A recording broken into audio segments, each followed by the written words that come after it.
Ninawapea nchi, nitawafukuza wenye nchi. Wayebusi,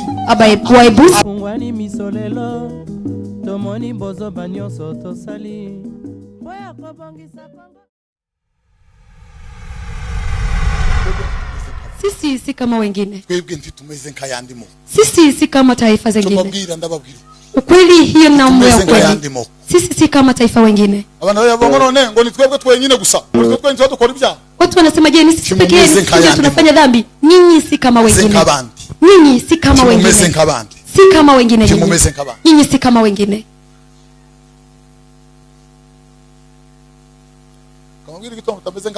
Tawambia ni sababu gani? Kuna taifa tatu duniani. Ni wao tu Mungu amewaambia nimepewa nchi. Mungu amewaambia taifa la Israeli, ninawapea nchi, nitawafukuza wenye nchi. Wayebusi, wana Kanaani, Waferizi na mataifa mengine, niwatoe, niwalete na mwishi.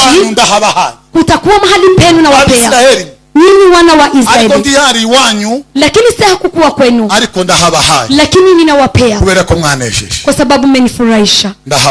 Ninawapea wengine watu ambao Mungu amemwambia nimewapea ni wa Amerika. Ndio Mungu amewaambia nawapea nchi, nawapea nchi.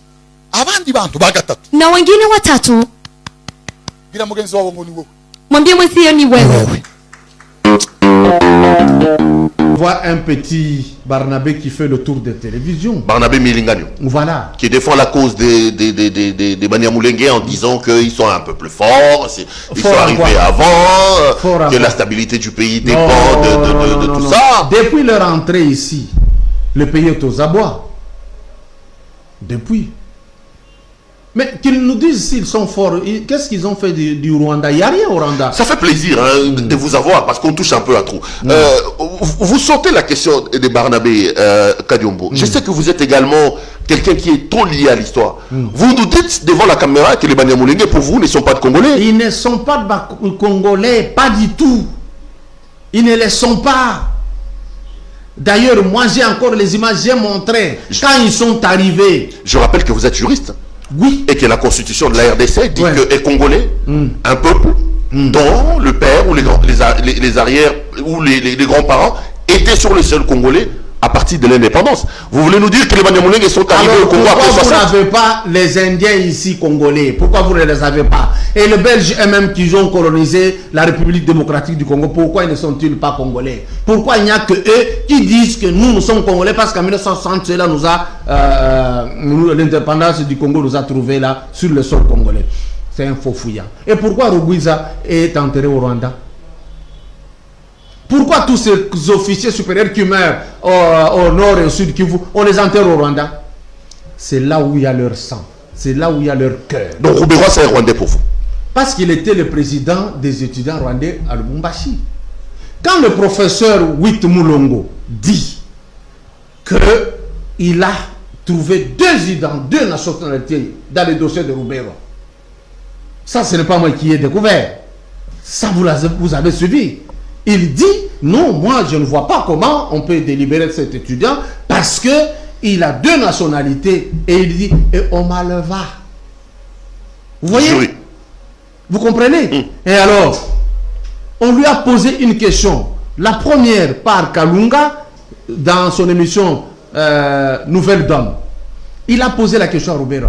À quel moment êtes-vous devenu congolais? Il s'est énervé. Marius Munga répète la même question.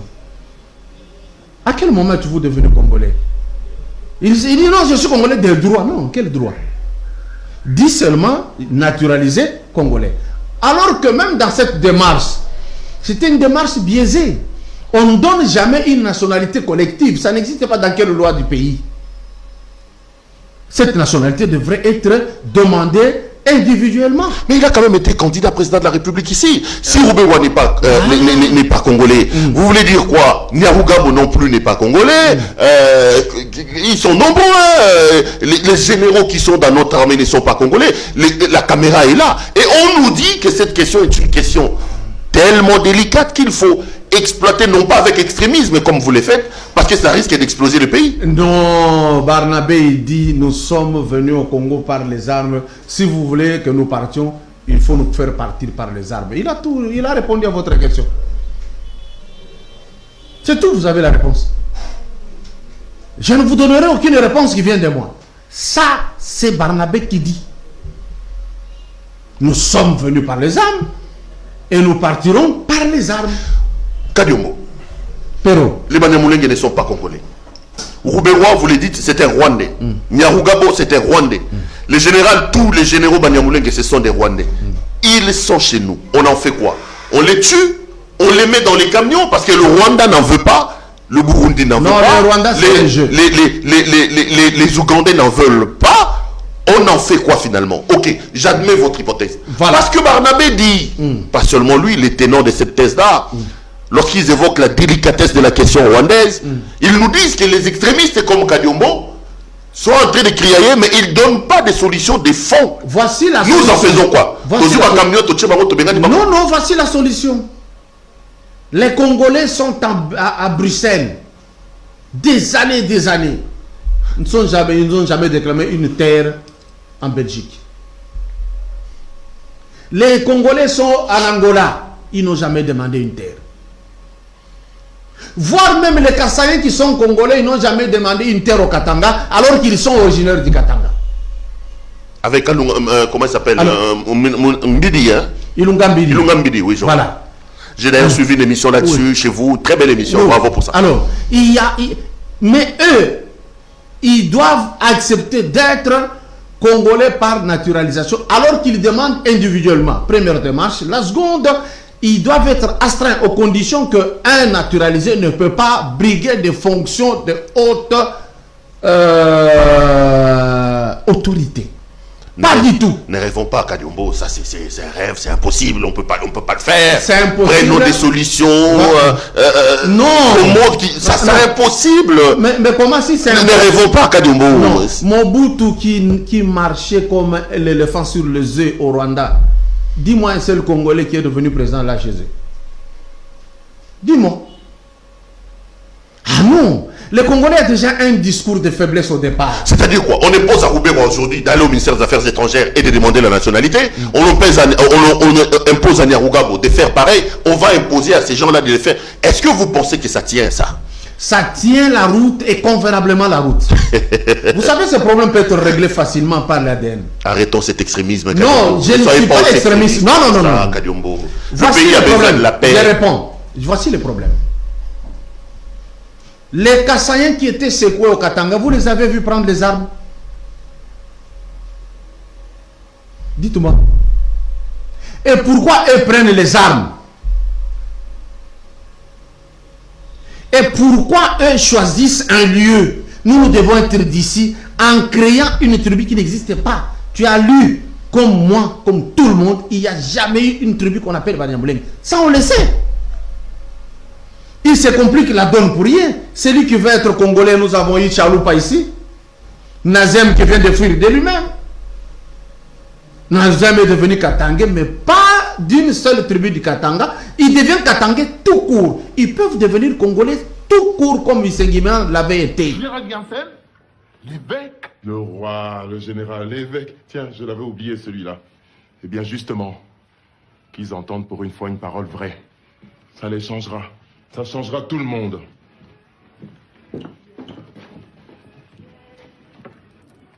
Ah. Bien. Patrice, tu veux vraiment dire ça? L'indépendance du Congo constitue l'aboutissement de l'œuvre conçue par le génie du roi Léopold II, entreprise par lui avec un courage tenace et continuée avec persévérance par la Belgique. Lorsque Léopold II a entrepris la grande œuvre qui trouve aujourd'hui son couronnement, Il ne s'est pas présenté à vous en conquérant, mais en civilisateur. C'est à vous, messieurs, qu'il appartient maintenant de démontrer que nous avons eu raison de vous faire confiance. Ne compromettez pas l'avenir par des réformes hâtives et ne remplacez pas les organismes que vous remet la Belgique tant que vous n'êtes pas certain de pouvoir faire mieux. Messieurs, le monde entier a les yeux fixés sur vous. Que Dieu protège le Congo.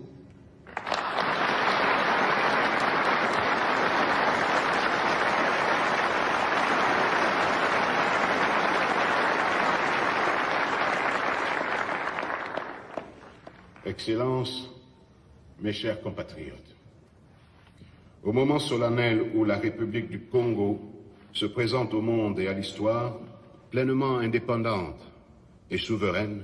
Patrice, c'est trop dangereux. Tu as corrigé ce que tu as voulu. Est-ce que tu sais vraiment ce que tu fais? Tu veux vraiment les prendre à contre-pied? Tu l'as entendu. Tu veux laisser ça sans réponse? Que vont retenir nos enfants de cette histoire? C'est Kassa qui répond. Eh bien, écoute-le. Écoute comment il répond. Sire, la présence de votre auguste majesté aux cérémonies de ce jour mémorable constitue un éclatant et nouveau témoignage de votre sollicitude pour toutes ces populations que vous avez aimées et protégées. Nous ne les décevrons pas.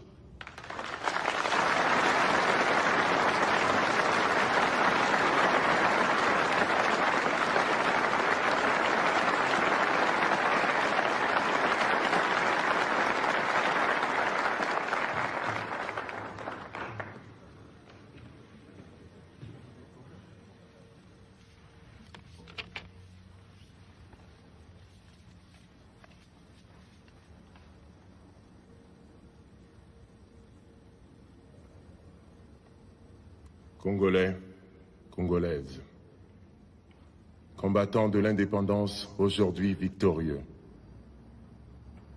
L'indépendance du Congo, si elle est proclamée aujourd'hui dans l'entente avec la Belgique, pays ami, avec qui nous traitons d'égal à égal, nul Congolais digne de ce nom ne pourra jamais oublier que c'est par la lutte qu'elle a été conquise.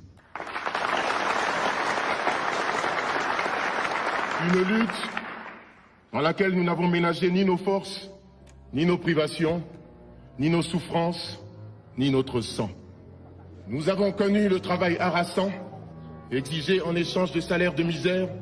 Nous avons connu les ironies, les insultes, les coups que nous devions subir matin, midi et soir, parce que nous étions des nègres.